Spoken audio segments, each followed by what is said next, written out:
Sur le temps que Nicolas regarde l'avion passer, je vous dis bonjour et bienvenue dans Cinéma, l'émission Nicolas qui parle de cinéma. C'est ça. Nous allons parler d'un film asiatique qui s'appelle Rizhao Chongqing. Voilà, ou Chongqing Blue. En français dans le texte ou en anglais dans le texte, c'est seulement. Plutôt. Alors blue, est-ce que c'est blue la couleur bleue ou est-ce que c'est blue le blues? Ça serait plutôt le blues, vu qu'on a plutôt quelqu'un qui est en quête, une forme de parcours de désespérance. Donc voilà, maintenant si c'est la couleur, bon, nous avons de l'eau, voilà. Mais une indolence où tu t'es fortement ennuyé, Nicolas. Oui, on peut parler d'ennui, presque de fatigue. Donc moi j'ai dormi la moitié du film. Oui, il y en a qui sont partis, donc voilà.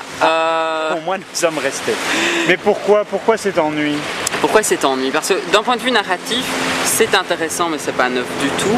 On a un père dont le fils est mort quelques temps auparavant, qui avait abandonné son fils 14 ans plus tôt, qui veut revenir sur le lieu où le fils a été tué. Donc le fils en fait a commis prise d'otage et qui s'est mal fini puisqu'il a été tué. On va découvrir, en même temps que le père va découvrir ce qui s'est réellement passé, comment s'est passée cette prise d'otage, etc.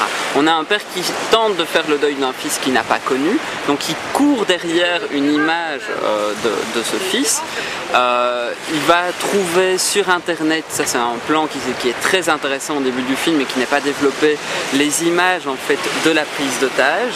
À partir de ces images là, il va essayer de tirer des photos de manière à agrandir le portrait de son fils, mais comme ça extrêmement pixelisé, on tend vraiment à l'abstraction.